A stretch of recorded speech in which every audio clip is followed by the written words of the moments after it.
আল্লাহ তাআলা কিয়ামতের কঠিন ময়দানে যেদিন স্বামী স্ত্রীকে চিনবে না, স্ত্রী স্বামীকে দেখে পালিয়ে যাবে, বন্ধু বন্ধুরে চিনবে না, পীর সাহেব মুরিদরে চিনবে না, মুরিদ পীর সাহেবরে চিনবে না, দলের কর্মী তার নেতারা চিনবে না, নেতা তার কর্মীরা চিনবে না, বন্ধু বন্ধুরে দেখে পালাবে। কঠিন মুহূর্তে সূর্যটা মাথার কাছে চলে আসবে, জমিনটা তামার জমিন হবে, আজকের জমিনের মতো নয়। মানুষ ঘর্মাক্ত, ক্লান্ত, শ্রান্ত মাথার মগজগুলো কানের ছিদ্র আর নাকের ছিদ্র দিয়ে বেয়ে বেয়ে পড়বে। বিশ্বনবী ফরমান, কিয়ামতের ওই কঠিন ময়দানে 7 শ্রেণীর ব্যক্তিকে রব্বুল আলামিন তার আরশের নিচে ছায়া দিবেন। তার মধ্যে প্রথম শ্রেণীর ব্যক্তি হলো ইমামুন আদিল, যে ইনসাফের সাথে বিচার করে, যে জাস্টিস সমাজে সার্ভ করে, যে সুশাসন নিশ্চিত করে, ওই ইমামুন আদিল। আদিল শব্দকে বলছেন না, ইন্নাল্লাহা ইয়া'মুরু বিল আদল, পাইছেন? আদিল। 7 শ্রেণীর ব্যক্তিকে আল্লাহ তাআলা সুশীতল আরশের নিচে ছায়া দিবেন, যেদিন তার দেয়া ছায়া ছাড়া কোনো ছায়া থাকবে না। এর প্রথম হচ্ছে ইমামুন আদিল, ন্যায়পরায়ণ শাসক। চিল্লায়া বলেন সুবহানাল্লাহ।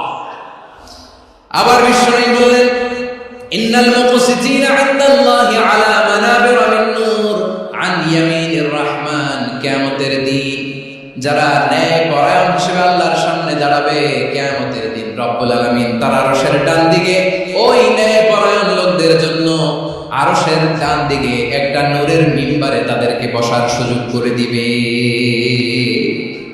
আল্লাহর আরশের ডান দিকে ন্যায়পরায়ণ লোকদের জন্য আল্লাহ তাআলা নূরের মিম্বার বানাবে। 4 কেনের কথা মনে করেছেন? আল আদাল, জাস্টিস।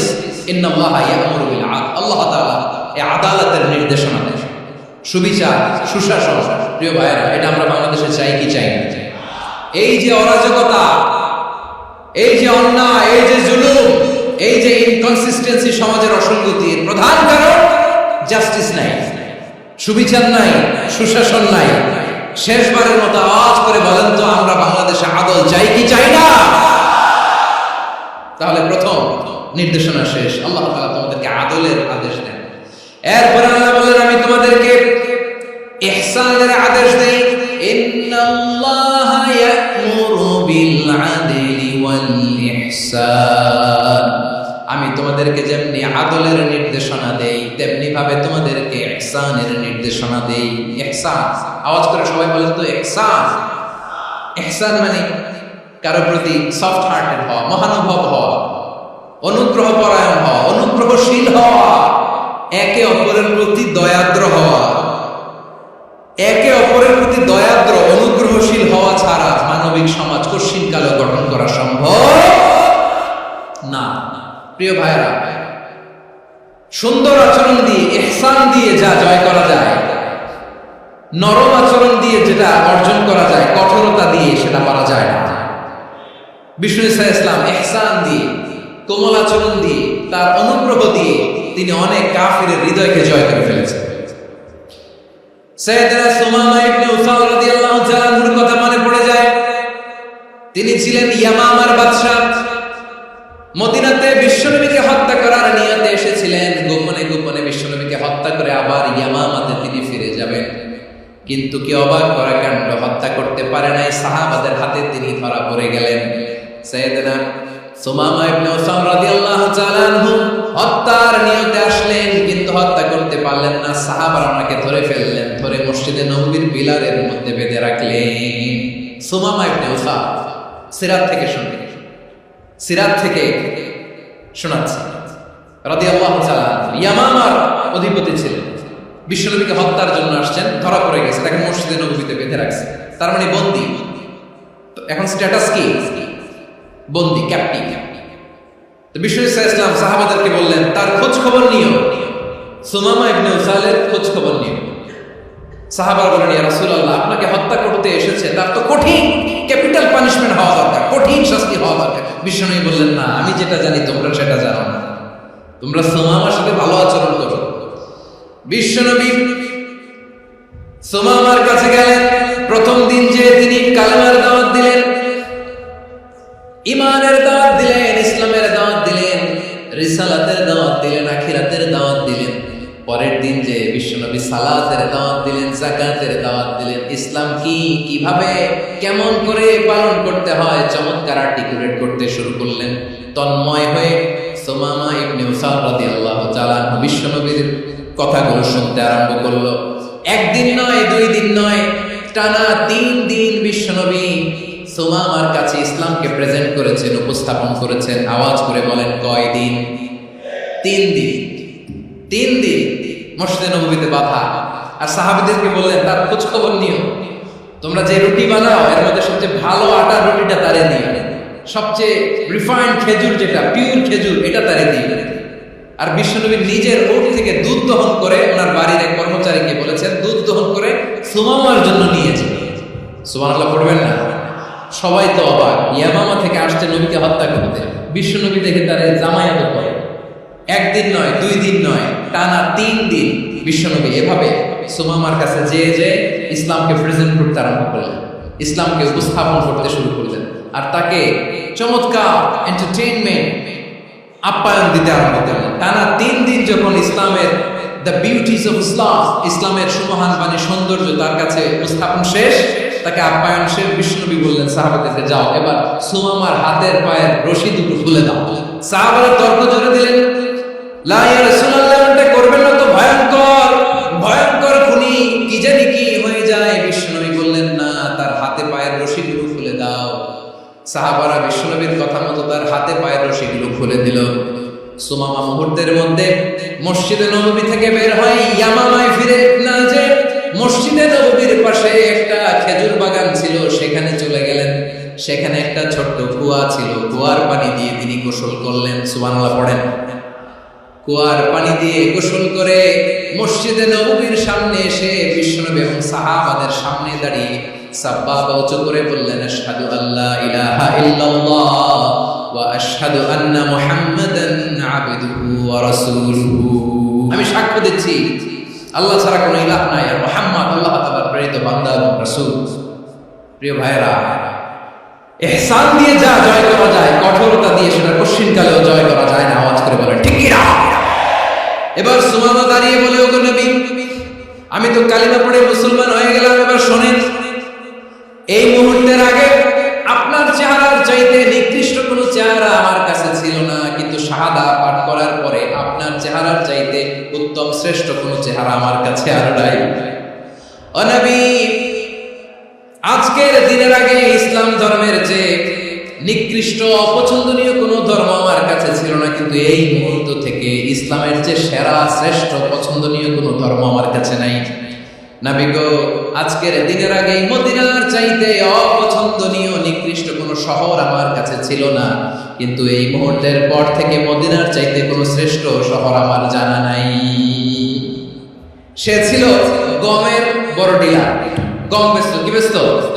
তার গম কিনে মক্কার লোকেরা রুটি খেত। সে ঘোষণা দিল, আজকে থেকে মক্কাবাসীদের জন্য সব গম আমি হারাম করে দিলাম, মক্কাবাসী এখন না খেয়ে মরে। সুবহানাল্লাহ পড়বেন না?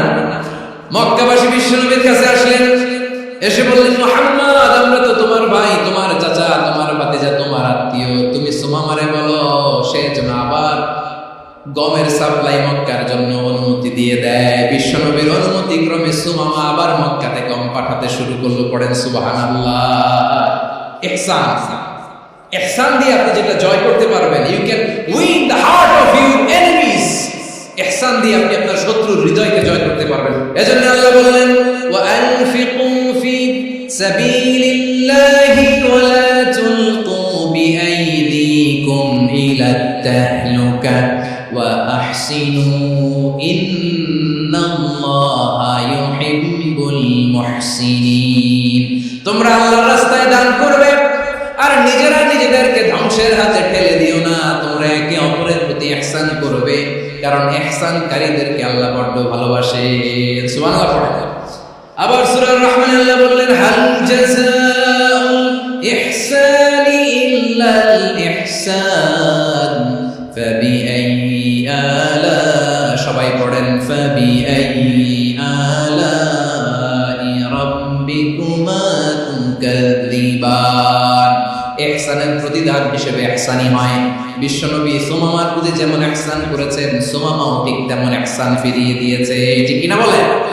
তাহলে এক নম্বরে হচ্ছে ন্যায় বিচার, দুই নম্বরে সবাই বলে ইহসান, সদাচর। ইহসান দুই ধরনের প্রিয় ভাই, ইহসান ফিল ইবাদা, ইহসান ফিল মুআমালা। ইহসান ফিল ইবাদা হচ্ছে একাগ্র অনুভবে ইবাদতে ডুব দেওয়া, এর নাম ইবাদতের ইহসান। সুবহানাল্লাহ। বিশ্বনবী বলেন ইহসান মানে কি জানো নাকি? হাদিসে জিবরিলে সাইয়েদনা জিবরিল আলাইহিস সালাম বিশ্বনবীকে বললেন আখবিরনি আনিল ইহসান, নবী আমাদেরকে বলেন ইহসান মানে কি?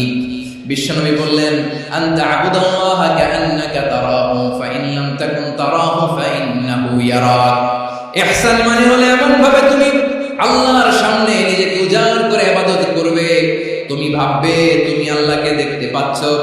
আর এটা যদি ভাবা তোমার জন্য কঠিন হয়ে যায়, অন্তত এতটুকু তুমি ভাববা যে আল্লাহ তোমাকে দেখতে পাচ্ছে, ঠিক কিনা বলেন? আমার বীর চট্টলার ভাইরা, কেউ যেটা দেখে না সেটা দেখে কে? এই বিশ্বাস হৃদয়ের মধ্যে আছে? নামাজে যখন দাঁড়ান এই ফিলিংসটা আনা যাবে? এসব পর্যন্ত যে আমরা হায়াত পাবো কোনো গ্যারান্টি আছে? সবাই আওয়াজ করে বলেন গ্যারান্টি আছে? গ্যারান্টি নাই। এজন্য বিষ্ণু ইসলাম বলেছে এমন ভাবে নামাজে দাঁড়াও, ইবাদত করো, মনে করো হতে পারে এটাই আমার জীবনের শেষ নামাজ। পারফর্ম দ্য সালাহ as if this is the last and final prayer. এমন ভাবে সালাতে দাঁড়াও, ভাবো হতে পারে এটাই তোমার জীবনের শেষ নামাজ। এমন ভাবে নামাজে দাঁড়াও, ভাবো এটাই শেষ নামাজ। তাহলে নামাজে একাগ্রতা বাড়ায় দিবে কে? ফলে ইবাদতের ইহসান আমাদের অর্জিত হবে। আর মুআমালাতে ইহসান হলো বিশ্বনবী বলেন ইন্নাল্লাহা তাবারাকা ওয়া তাআলা কাতাবাল ইহসানা আলা কুল্লি শাই ফাইদা কাতালতুম ফাআহসিনুল কিতলা ওয়া ইদা দাবাহতুম ফাআহসিনুদ দাবহা ওয়ালিউহিদ্দ আহাদুকুম শাফরাতাহু ওয়ালিউরিহ যাবিহাতাহু। ইহসান দুই ধরনের, আওয়াজ করে বলতে হবে কয় ধরনের? একটা হচ্ছে ইহসান ফিল ইবাদা, ইবাদতে ইহসান। ইবাদতে ইহসান কি? একাগ্র অনুভব দিয়ে ইবাদত করা, মন প্রাণ দিয়ে ইবাদত করা। আর মুআমালাতে ইহসান কি? সব কাজে, দৈনন্দিন কাজে, কর্মে, সামাজিক অ্যাক্টিভিটিতে কোমলতা প্রদর্শন করা, অনুগ্রহের সাথে সবকিছু করা। আল্লাহ তাআলা ইন্নাল্লাহা তাবারাকা ওয়া তাআলা কাতাবাল ইহসান আলা কুল্লি শাই, তিনি সব কিছুর ব্যাপারে ইহসানকে আবশ্যক করেছেন। সবকিছু, মুমিনের সব কাজে ইহসানের পরশ থাকবে। ওয়া ইদা কাতালতুম ফাহসিনুল কিতলা, বিশ্বনবী বলেন তুমি যখন কাউকে হত্যা করো ইহসানের সাথে করো। সুবহানাল্লাহ পড়বেন না? যখন হত্যা করো তখনও ইহসানের সাথে। আচ্ছা হত্যা করবো মানে ইহসান আসবে কোথা? ধরে তো মেরেই ফেলবো আমি। আল্লাহ, ও ভাই একজন খুন করেছে, খুনি, রাষ্ট্রীয় আইনে তার শাস্তি হয়েছে ডেথ পেনাল্টি, মৃত্যুদণ্ড। এখন মৃত্যুদণ্ড দেখে আপনি যেমনি মন চায় তেমনি মারবেন লোকটারে? ওর নাক কেটে ফেলতে পারবেন? ওর কান কাটতে পারবেন? ওর চোখ উপড়ে ফেলতে পারবেন আপনি? যেমন মন চায় তার অঙ্গহানি করা যাবে না। ইহসানের সাথে তাকে হত্যা করা। সুবহানাল্লাহ। This is Islam, this is the true essence of Islam. ওয়া ইযা যাবাহতুম ফাহসিনুদ যাবহা, যখন জবাই করবে তখন ইহসানের সাথে জবাই করবে। করব জবাই, ওইখানে নাকি ইহসান। আচ্ছা কুরবানির দিন আমরা পশুগুলোর কি করি বলেন সবাই আওয়াজ করে? জবাই। জবাই মানে তো এটা মেরেই ফেলতেছি, একটু করে তো টুকরো টুকরো করে গোশতগুলো খাবো, এটা তো খাবো, এটা তো মেরেই ফেলবো। বিষ্ণু বলে না, জবাইয়ের মধ্যে মুমিনের জবাইয়ের ভেতরে ইহসানের পরশ থাকা চাই। যখন জবাই করবে প্রাণীটাকে হাত পা টাইট করে বেঁধে নাও, ছুরিটাকে শার্পেন করে নাও, ধারালো করে নাও, যাতে অল্প সময়ে জবাইটা হয়ে যায়, প্রাণীটা যাতে কম কষ্ট পায়। সুবহানাল্লাহ পড়েন। দিস ইজ কল্ড ইহসান। আল্লাহ তাআলা যেমনি আদলের আদেশ করেছেন, ন্যায় বিচার, জাস্টিস এনশিওর করতে বলেছেন, সমাজে ইহসানের ব্যবহার, ইহসানের অনুশীলন তিনি করতে বলেছেন। এজন্য মুমিনের প্রতিটি কাজে, আমার চট্টগ্রামের ভাইরা আমার দিকে তাকান, খেয়াল করে শুনুন, মুমিন জীবনের প্রতিটি কাজে ইহসানের পরশ থাকা চাই। আমরা যেন আমাদের পরিবারের প্রতি ইহসান করি, আমরা যেন আমাদের কর্মচারীদের প্রতি ইহসান করি, আমরা যেন আমাদের কলিগদের প্রতি ইহসান করি, আমরা যেন আমাদের ভাইদের প্রতি ইহসান করি। মুমিন জীবনের প্রতি কাজে ইহসানের পরশ থাকার দরকার আছে না নাই? কথা বুঝতে পেরেছেন? তাহলে আল্লাহ তাআলার তিনটা আদেশ ছিল, কয়টা গেল? প্রথমে কি ছিল? আদল। দুই নম্বরে, তিন নম্বরে রব্বুল আলামিন বললেন ওয়া ইতাইদিল কুরবা, নিকটাত্মীয়দেরকে দান করো। নিকটাত্মীয়দেরকে দাও, যারা তোমাদের ব্লাড কানেকশনের আত্মীয় তাদেরকে তোমরা দাও।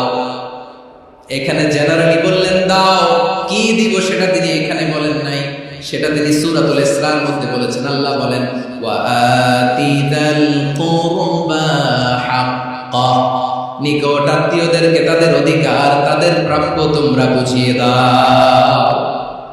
দেখেন, একটা শান্তির সমাজ, একটা সমৃদ্ধ সমাজ, একটা মানবিক সমাজ গঠনের জন্য আল্লাহ তাআলা বেশি না মাত্র তিনটা অর্ডার, তিনটা ভার্ডিক্ট তিনি জারি করেছেন। এক নাম্বার সুশাসন, ন্যায় বিচার।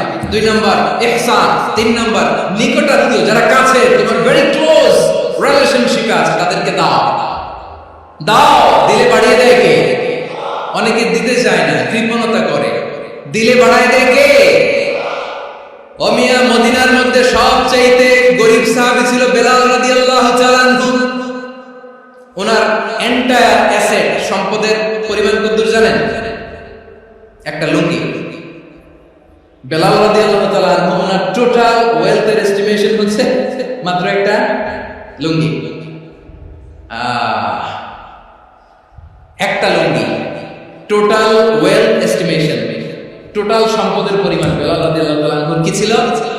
ওই বেলাল রাদিয়াল্লাহু তাআলা আনহুকে বিষ্ণু ইসলাম বলেছেন আনফিক ইয়া বেলাল, ও বেলাল তুমিও দাও। ওয়ালা তাখশা মিন যিল আরশি ইখলালা, আরশের অধিপতিত্ব কোনো ঘাটতি নাই, তুমি দিলে ওই আল্লাহ তোমারে বাড়ায় দিবে। এজন্য আমার প্রিয় ভাইরা, দিলে কমে না, দিলে বাড়ে। অনেকে ধরে রাখে, নতুন কিছু নিতে পারে না, হাত দিয়ে যেটা ধরে রেখেছেন এটা দিয়ে দেন, বড় একটা ধরার সুযোগ পাবেন। জোরে বলেন ঠিক কিনা?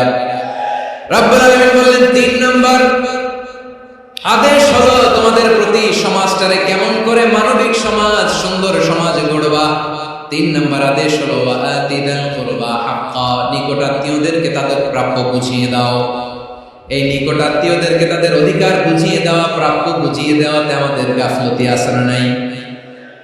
অনেকে দেখবেন অনেক আল্লাহওয়ালা তাহাজ্জুদ গুজার, সেজদা দিতে দিতে কপালে কালো দাগ ফেলে দিছে, সে তার বোনের হকটা আদায় করে নাই, আছে না নাই?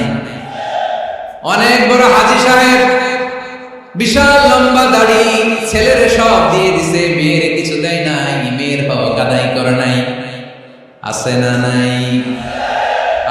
এই হাজী সাহেবেরা, এই আল্লাহওয়ালারা কিয়ামতের ময়দানে আটকে যাবে। আপনি অন্যের অধিকার নষ্ট করেছেন, তাদের রাইটস কে ভায়োলেট করেছেন।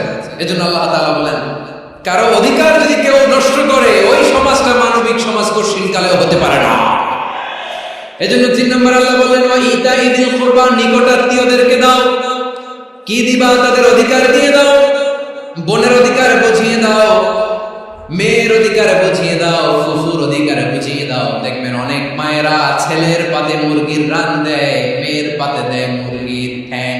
তো মেয়ের কি মুরগির রান খেতে মনে চায় না? মনে চায় না? এমনটা করা যাবে না। নিকটাত্মীয়দেরকে অধিকার দিয়ে দাও, নিকটাত্মীয়ের সাথে সুসম্পর্ক রাখো। আদেশটা কার? এজন্য প্রিয় ভাইয়েরা, জীবনে যদি বারাকা অর্জন করতে চান, নিকটাত্মীয়দের সাথে সুসম্পর্ক রাখতে হবে, তাদের জন্য উপহার পাঠাতে হবে। বিশ্বনবী বলেন লা ইয়াদখুলুল জান্নাতা কাতে, যে ব্যক্তি আত্মীয়তার সম্পর্ককে ছিন্ন করে দেয়, সে কশিনকালেও আল্লাহর জান্নাতে ঢুকবে না। আপনি কি এটা সহজ হাদিস মনে করছেন? এটা সহজ কথা। আপনি ভাবছেন আপনার নামাজ আপনারে বাঁচাতে পারবে, আপনার রোজা বাঁচাতে পারবে, আপনার তাহাজ্জুদ আপনারে বাঁচাতে পারবে? অধিকার নষ্ট করলে কিছুই আপনারে বাঁচাতে পারবে না। এজন্য নিকট আত্মীয়দেরকে দিতে হবে বেশি বেশি। বিশ্বনবী বলেন ইন্নাস সাদাকাতা আলাল মিসকিনি সাদাকা ওয়া আলা যির রাহিমি ইসনাতান সাদাকাতুন ওয়া সিলা। মিসকিনরে দান করলে শুধু দানের সওয়াব হয়, নিকট আত্মীয়কে দান করলে দুইটার সওয়াব হয়, সাদাকার সওয়াব হয়, আবার আত্মীয়তার বন্ধন অটুট রাখার সওয়াব হয়ে যায়। আবার বিশ্বনবী বলেন মান সাররাহু আইয়ুবসাতা লাহু ফি রিজকিহি ওয়া ইনসালাহু ফি আসারিহি ফালইয়াসিল রাহিমা। যে ব্যক্তি তার রিজিকের প্রশস্ততা চায় আর হায়াতে বরকত চায়, সে যেন তার আত্মীয়ের সাথে সুসম্পর্ক রাখে। আমার প্রিয় চট্টগ্রাম ভাইয়েরা, আমাদের রিজিক বাড়ুক, এটা আমরা চাই কি চাই না? সবাই চান? হ্যাঁ, আমাদের রিজিকে প্রশস্ততা আসুক, চাই কি চাই না? আমাদের হায়াতে বরকত আসুক, আমরা চাই কি চাই না? এই দুইটা যদি চান তাহলে নিকটাত্মীয়দের সাথে সুসম্পর্ক রাখবেন পারবেন। তাহলে সমাজটারে মানবিক সমাজ বানায় দিবে কে? তিনটা আদেশ চলে গেল। এক নম্বরে কি ছিল? 2 নম্বরে, 3 নম্বরে নিকটাত্মীয়দেরকে দান। আল্লাহ তাআলা তিনটা জিনিসের যেমনি আদেশ করেছেন, অনুরূপভাবে তিনটা বিষয় তিনি বারণ করেছেন, নিষেধ করেছেন। ওগুলোর কাছেও যাওয়া যাবে। রাব্বুল আলামিন বলেন, ওয়ায়ানহা আনিল ফাহশাই ওয়াল মুনকারি ওয়াল বাগি। আমি যেমনি তিনটি বিষয় আদেশ করলাম, অনুরূপভাবে তিনটি বিষয়ে বারণ করলাম, নিষেধ করলাম। আমার 1 নাম্বার নিষেধাজ্ঞা হলো অশ্লীলতার প্রতি। ফাহশা, ওয়ায়ানহা আনিল ফাহশা, আল্লাহ তাআলা অশ্লীলতাকে নিষেধ করেছেন। কোন জিনিসকে? সবাই বলুন, কোন জিনিসকে? যত ধরনের, যত টাইপের, যত ক্যাটাগরির অশ্লীলতা হতে পারে সব অশ্লীলতাকে হারাম করেছেন কে? ফাহশা মানে কি? কথায়, কাজে, আচরণে, কমেন্ট, ফেসবুকের কমেন্টসে যত ধরনের নোংরামো আছে, যত ধরনের অশ্লীলতা আছে, এটাকে আরবিতে বলে ফাহশা। রাব্বুল আলামিন বলেন, কুল ইন্নামা হারামা রাব্বিয়াল ফাওয়াহিশা মা যাহারা মিনহা ওয়া মা বাতান।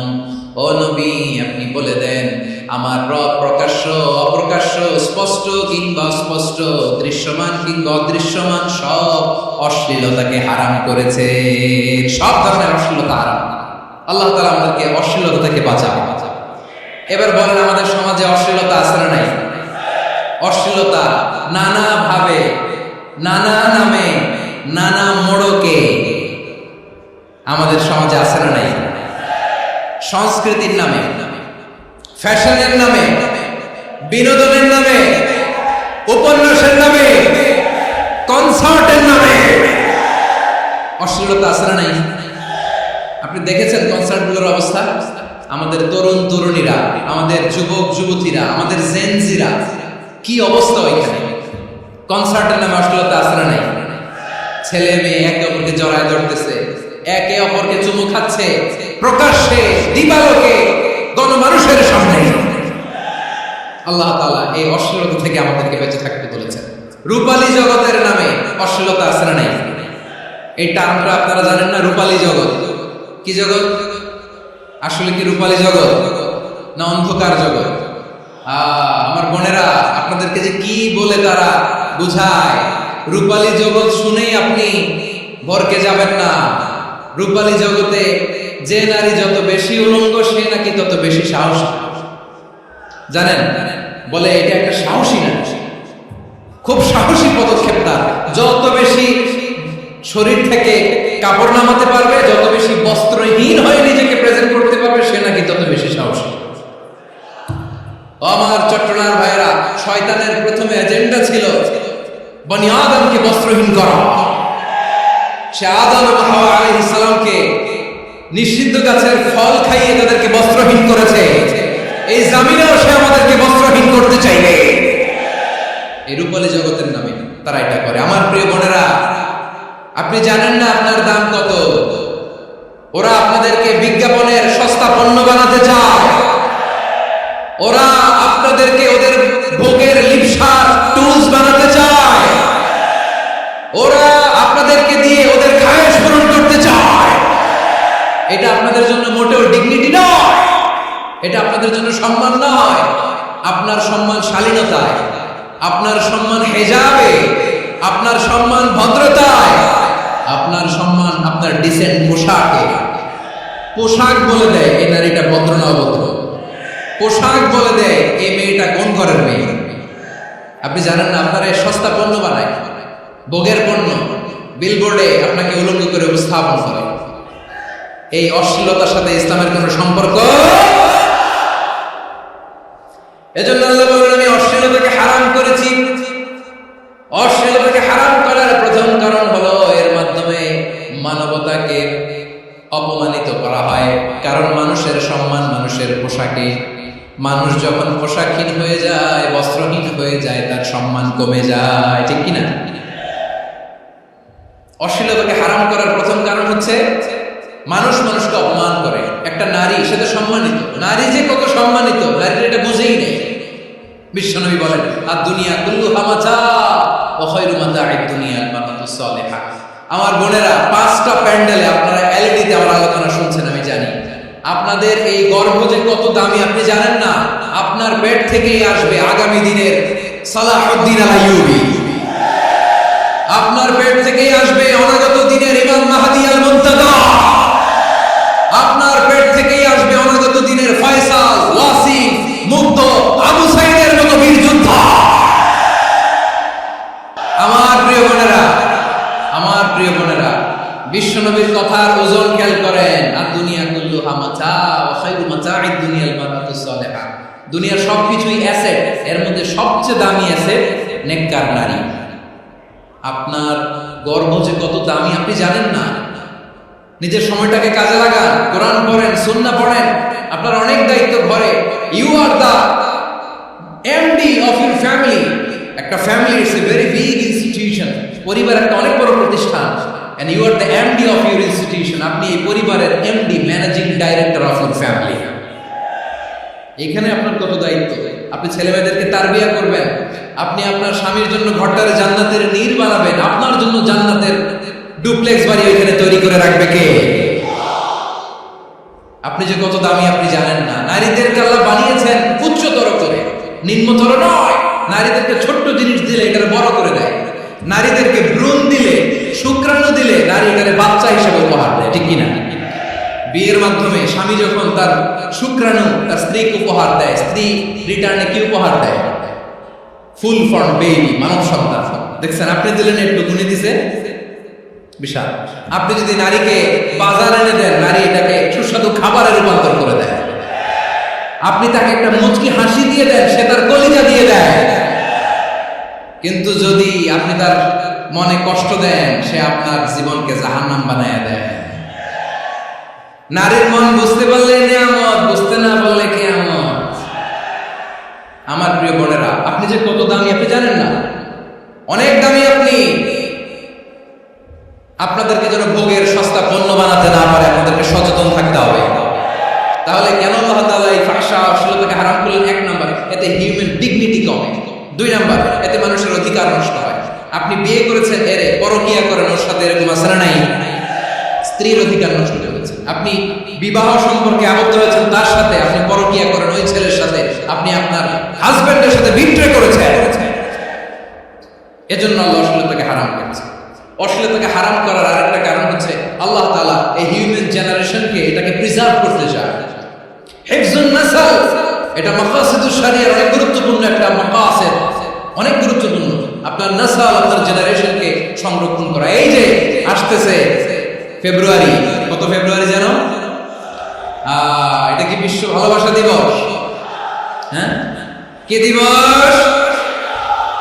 এই বিশ্ব ভালোবাসা দিবসের সাথে মুসলমানদের কোনো সম্পর্ক নাই। আমার প্রিয় ভাইরা, এই যে আপনি অবৈধ সম্পর্কে জড়ালেন, কেন আল্লাহ অশ্লীলতাকে হারাম করেছে? দেখেন, বলতেছিলাম যে এটা আপনার নাসল, আপনার জেনারেশন, আপনার লিনিয়েজ, আপনার বংশকে প্রিজার্ভ করা। কে কার বাবা, কে কার মা, বাবা মা জানা, প্রজন্মকে প্রিজার্ভ করা, এটা ইসলাম ওয়াজিব করে দিয়েছে।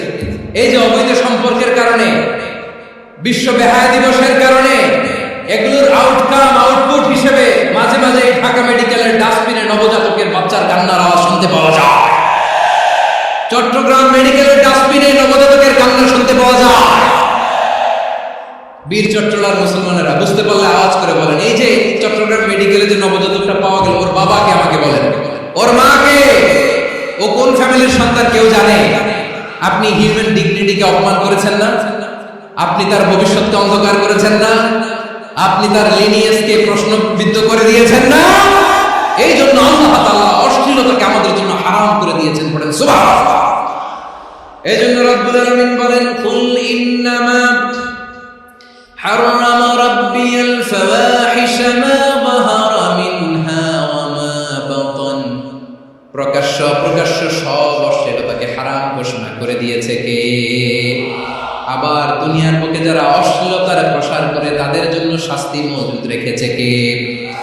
রব্বুল আলামিন বলেন, ইন্নাল্লাযীনা ইউহিব্বুনা আন তাশিআল ফাহিশাতু ফিল্লাযীনা আযাবুন আলীমুন ফিদ দুনিয়া ওয়াল আখিরাতি ওয়াল্লাহু ইয়া'লামু ওয়া আনতুম লা তা'লামুন। নিশ্চয়ই যারা বিশ্বাসীদের মাঝে অশ্লীলতার প্রচার প্রসার করতে চায় তাদের জন্য আমি মর্মন্তুদ শাস্তি প্রস্তুত করে রেখেছি, দুনিয়াতেও রেখেছি, আখিরাতেও রেখেছি। ঘোষণাটা কার? যারা এই নাটকের নামে, সিনেমার নামে, রূপালী জগতের নামে, মুভির নামে, ওটিটি